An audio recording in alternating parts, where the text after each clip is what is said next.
বন্ধুরা মাছটার মধ্যে নুন হলুদ মাখিয়ে নিচ্ছি। বন্ধুরা ট্যাংরা মাছ, তার মধ্যে আবার ডিম আছে, প্রচুর ফাটবে। তেল দিয়েই সরে যেতে হবে, তেলের মধ্যে মাছটা দিয়ে।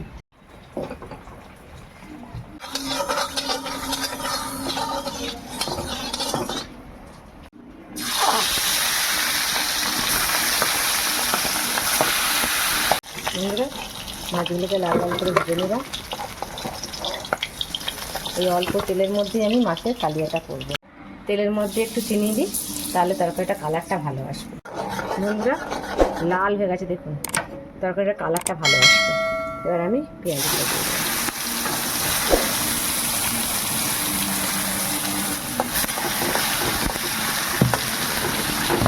ধরে নুন দিয়ে দিই, তাহলে পেঁয়াজটা তাড়াতাড়ি ভাজা হয়ে যাবে। ভাজা হয়ে গেছে, এবার আমি রসুনটাকে দেবো। খুব অল্প মশলা আর অল্প তেল দিয়ে আমি এই কালিয়াটা করছি। আদাটা দিয়ে দেবো।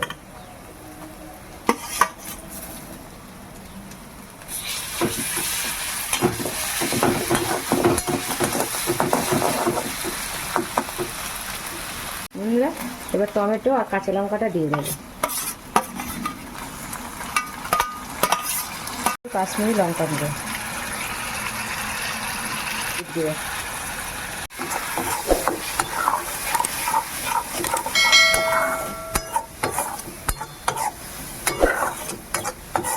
একটুখানি জিরে গুঁড়ো।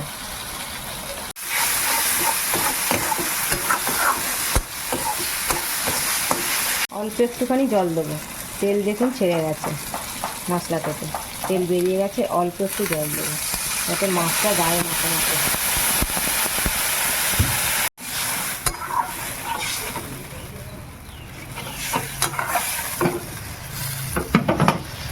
বন্ধুরা এবার মাছ ভাজাটা আমি দিয়ে দেবো। ডিমওয়ালা মাছ তো বন্ধুরা একটু যদি না ফোটে ভেতরে ডিমগুলো সিদ্ধ হবে না, তার জন্য আমি আগেই দিয়ে দিচ্ছি।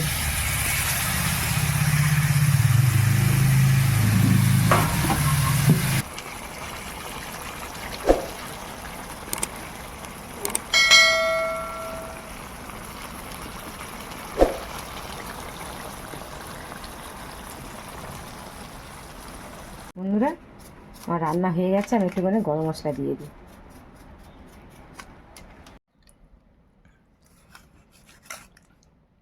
বন্ধুরা যেহেতু রিকের বাপি বলেছিল যে ট্যাংরা মাছের কালিয়া খাবে, তার জন্য রিকের বাপি ডিমওয়ালা মাছ নিয়ে এসছে। ট্যাংরা মাছের কালিয়া খাবো,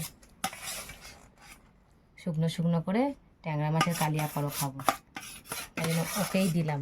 ও খেয়ে দেখুক কেমন হয়েছে। দেশি ট্যাংরা মাছ, পুরো ডিম ভর্তি হয়ে আছে। হ্যাঁ ডিম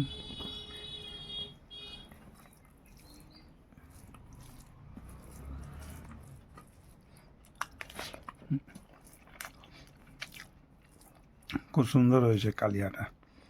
দেশি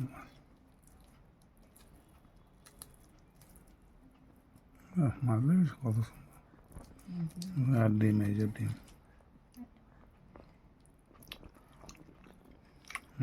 কচকচ করছে ডিমটা। খুব মোটা মোটা ডিম হয়।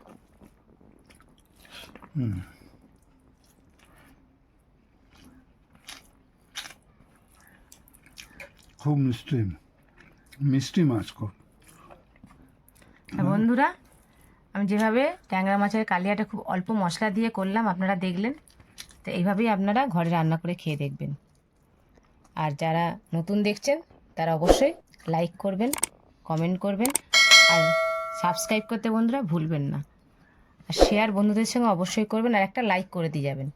আর আরও নতুন নতুন আমি ভিডিও নিয়ে আসছি, মজাদার ভিডিও, আপনারা দেখতে থাকুন। পরের ভিডিওতে আমি আরও ভালো ভিডিও নিয়ে আসছি। তারা দেখা হচ্ছে বন্ধুরা নেক্সট ভিডিওতে। আপনারা ভালো থাকবেন।